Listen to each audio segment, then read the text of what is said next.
I got started in 2008 getting busted like Katie barred the door. Actually, one hunt had 23 deer walk out on me and bust. Every one of them smelled me, knew I was there. So we, started trying to develop a way to eliminate this, and we've actually been very, very successful at it. Today, we actually lay on the ground, have deer in the wild, even on public land, eating corn between our legs. We'll put corn 2 foot in front of us and we'll reach out. The hogs will come in to eat the corn. We'll reach out and grab them. We've actually had hogs' noses within 6-8 inches of our own noses, laying on the ground. We do things that nobody else can do.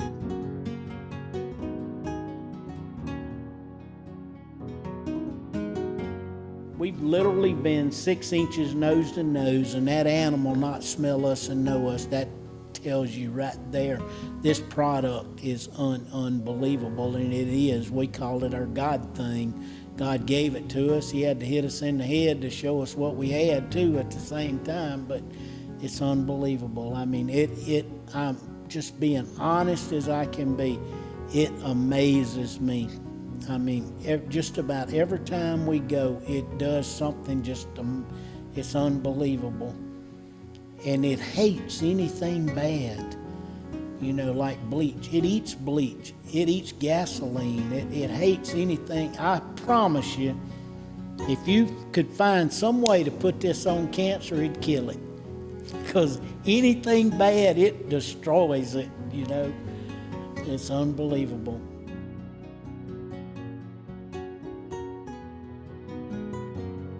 The Iowa Sportsman's Magazine, they did a 2-page article on us talking about the products and how they worked and whatnot, because we definitely have multiple videos to back it up. And the Coastal Angler Magazine, we've been in that magazine. They've done articles the last 3 months. Actually, 2 of the articles, they asked us to write them for them, which we did and have been published. So that's, a very good thing. We're not the first time we've ever, been publicized, but, still it's very, very awesome for an old country boy like me to be able to write an article for a magazine. To me, that's, a very good thing, and kind of uplifts you a little bit. And the Texas Fish and Game Magazine did an article on us in this month's issue, and that's one of the biggest magazines in the country. I think their subscription rate's around 110,000, so that was a really good thing. And people are starting to realize that our cover scents and our products really work, and we have 33 products now that we've got out there. I mean, we literally make everything pretty much you need. We make the laundry detergent, the body wash, the lotion, beard balm, and of course all the scents, and then the vapor maker, which puts the scent in the air, just copies nature's, draws the deer right to you.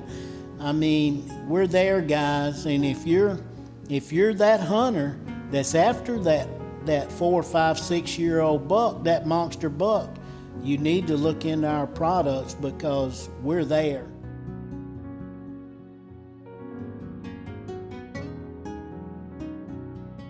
We've shipped to Spain, France, Switzerland, Australia, and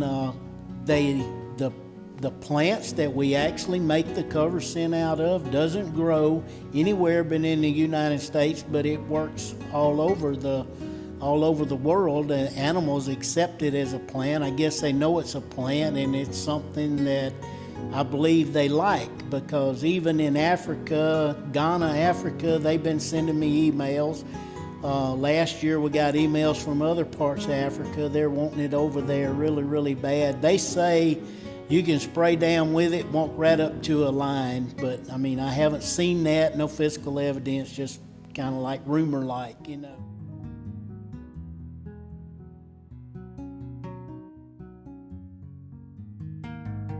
We make all of our products by hand.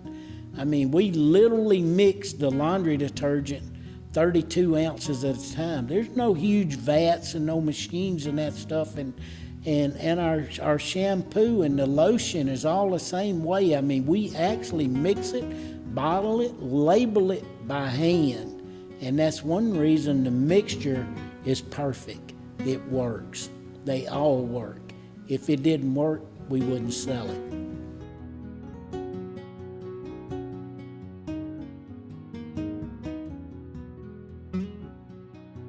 The one thing that I would stress to every hunter is that there is no such thing as hunting the wind anymore. If you don't believe it, build you a fire and go out there and stand around it and watch how the wind. When I was very young and first started hunting, we had pretty much a prevailing wind, but we don't have today. We don't have that prevailing wind. And one thing that I've said now for probably about a year is the earth is rotating on its axis. You know, the earth spins at 1,000 miles an hour. People don't realize that. Gravity keeps us in our form that we are, and it's very awesome. But the climate change and whatnot parts to do with the earth changing, rotating on its axis too. We're putting different parts of the world at different parts of the, you know, like the north and the south's always been really, really cold. So, but as we turn, we're changing that. We're moving things in different directions. Like when the tsunami hit over in Indonesia, it knocked the earth's axis off, I think like 6 degrees, something like that.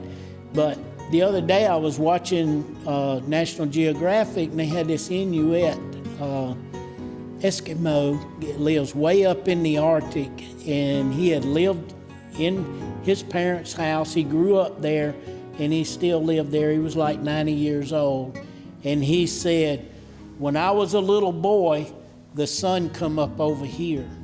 He said, now that I'm a grown man, the sun comes up over here, which proves what I'm saying and what scientists are saying, and a lot of people don't believe in it, but it's definite so. I mean, we are taking all of the core out of the, oil and coal and everything out of the earth's core and whatnot, burning. So we're changing the weight, and I mean, even a gyroscope, a tire, we have to put weights on the tire to balance it, and what's happened, you imagine you build this huge skyscraper, twin towers off of it changes, everything changes, and something that I believe needs to happen. I mean, we need to be working with the rest of the world to keep the world on an more even balance than what we're doing, something that I think we failed at in this country and other countries too, something we need to look at. But the main thing I'm saying is, guys, you can't go, the wind's gonna change. I mean, you get up in the stand and I'm sure you know it. I mean, you go up there, you got a south wind, and it may be 30 minutes later, it may be blowing out of the north, especially if you're anywhere around a river or a lake or something like that. So don't think you can go in there and hunt the wind. It ain't gonna happen, not this day and time.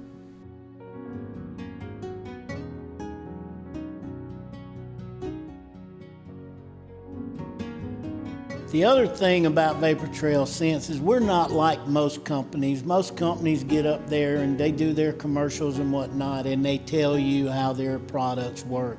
We don't do that. We show you how our products work. You can go to Vapor Trail Scents on Facebook. We have all the videos up there. You can see us sitting on the ground, deer eating corn between our legs, us reaching out, grabbing hogs. And look, guys, this is, we've actually done it. One day the truck said it was 100 degrees. I was sweating so bad I didn't think that it would ever happen. I didn't believe it myself. I said, there's no way we're gonna pull this off. And they had a young lady on the ground.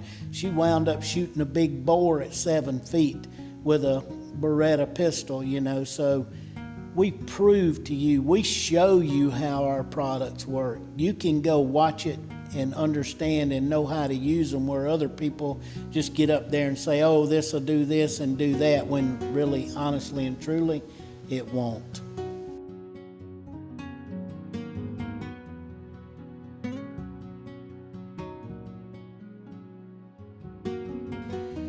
To tell you a little bit about where we're going with Vapor Trail Scents, we've got 14 different projects we're going on right now, one of which, for 50 years, broadheads have been designed for penetration.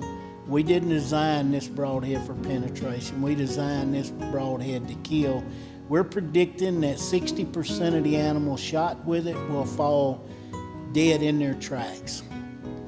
Never move over 5 yards anyway, for sure. So we've got a lot of things going on, so keep up with us. www.vaportrailscents.com. You'll see all the products as they come up. We've got lights, we're headlights, we're light years ahead of everybody else.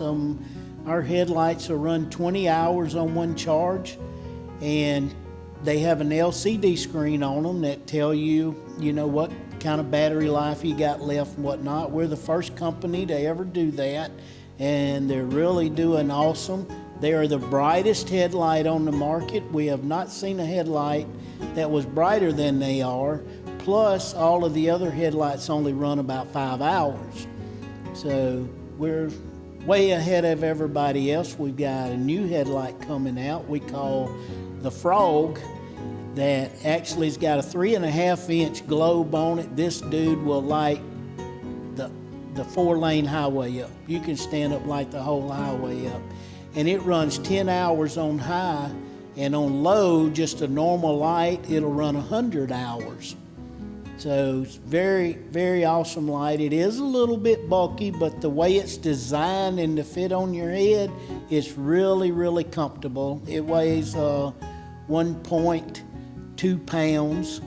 Gosh, it's just, there's so many things. I mean, we're really getting over into the fishing market now too. We've got some fishing stuff coming out for guys. Of course, we have the beluga out already, the fish scent, but we're still working on it. It's not as perfect as we want it to be, and we haven't got it exactly where we want it. And that's the thing we do at Vapor Trail Scents. If we can't make it better and cheaper than everything else out there, we won't go down that road.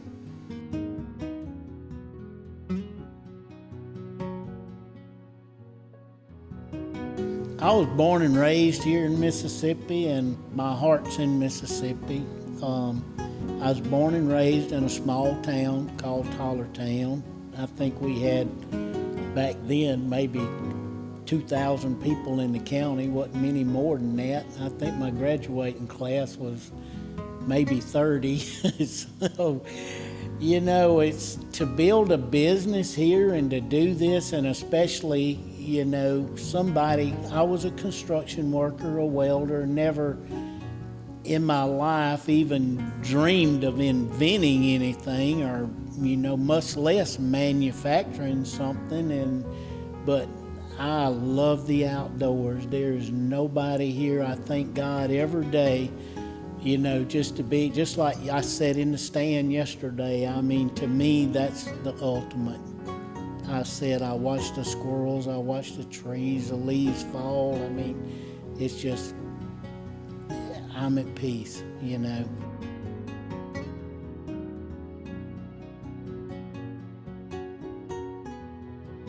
I had a guy last year, he just was thanking me up one side and down the other, Well, I'm just sitting there listening to him, and he says, my son, I think he was 7 years old, my son killed his deer on the last day of the season.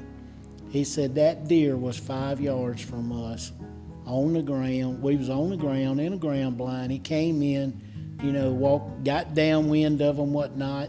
Never knew they was there. They're 5 yards from him. He said it was a nice deer too, And he said, without your stuff, he said, this would have never happened. No way on this earth this would have ever happened. He said, because of you, my son was able to kill his first deer.